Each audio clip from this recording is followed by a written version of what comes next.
On this episode of Cruise Ship UNsolved, you will learn about a 42-year-old mother of three aboard the P&O cruise ship in The Last Day of Diane Brimble.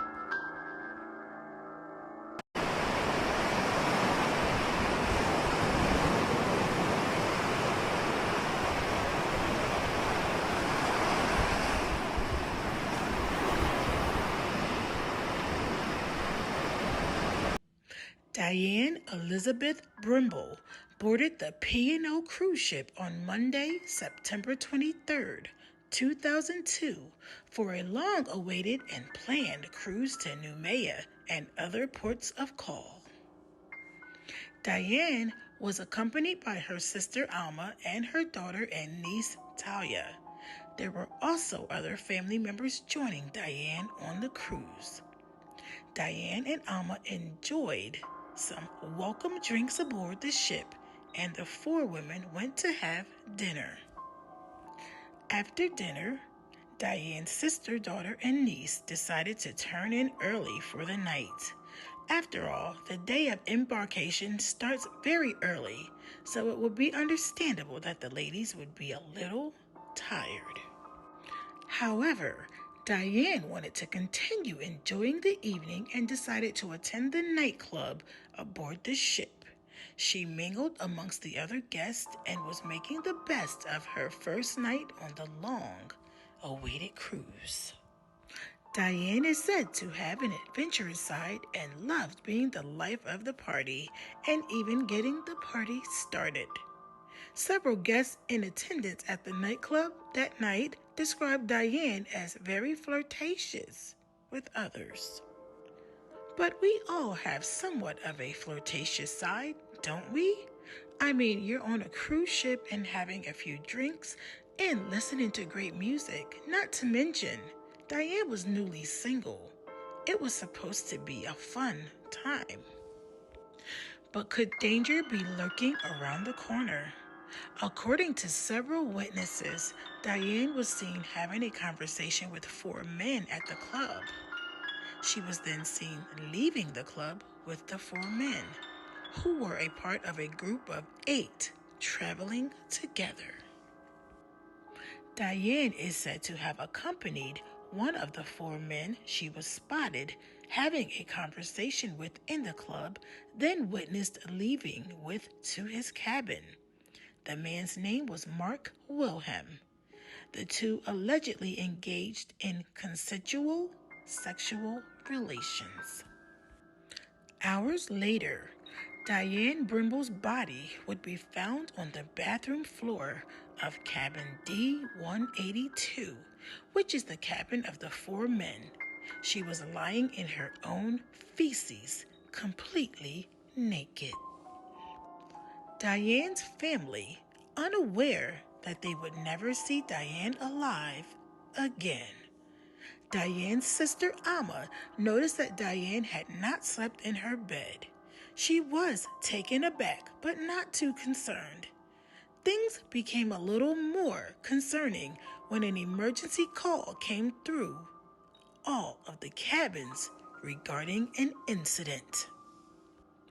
This made Alma very uneasy. Alma saw medical staff frantically providing life-saving care to a woman on the floor. She had no idea who the woman was, or at least that's what she thought. The medical team noticed evidence of drug paraphernalia in the cabin, even though the initial cause of death was determined to be that of a heart attack.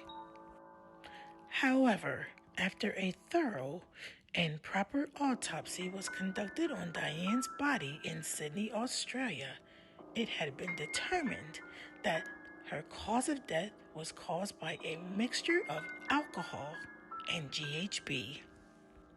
GHB is most popularly known for being a date rape drug in the 1990s.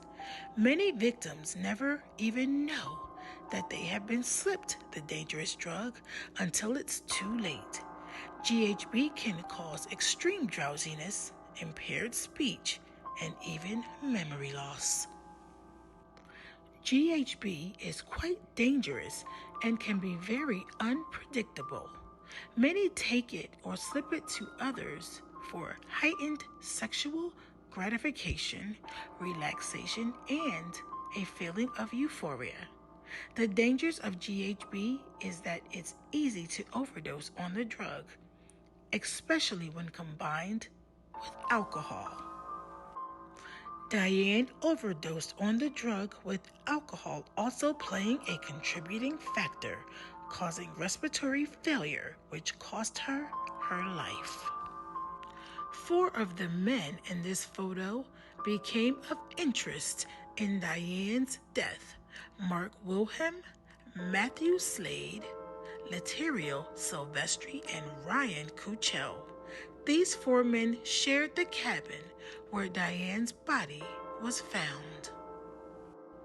Interesting fact: the 4 men were allowed to gather their belongings from the cabin and move to another cabin. Their cabin was also cleaned after Diane's body was removed.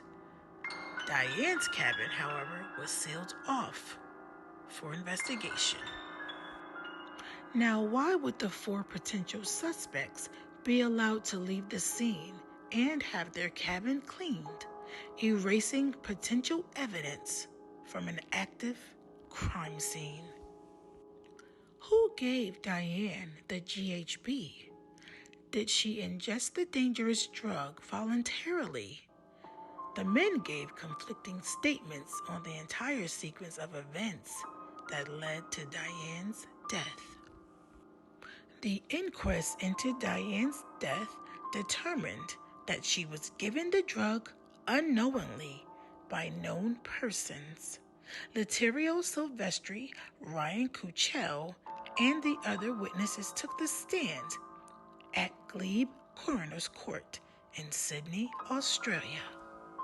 Diane's ex-husband Mark Brimble was in attendance, as well as Diane's mother, Betty Wood, and her sister Alma, who boarded the ship with Diane. Though the inquest lasted for 66 days with some guilty verdicts, no one would ever serve any jail time for Diane's death.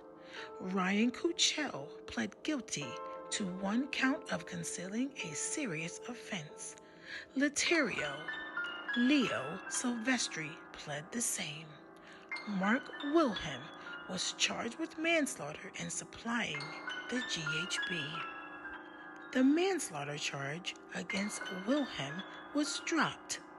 The judge recorded a conviction against him, but did not impose any punishment, stating that Wilhelm had suffered years of public humiliation and severe mental illness since Diane's death, and that no punishment could top that. Diane's family was devastated and felt as if the police were actively engaged in a cover-up in Diane's murder.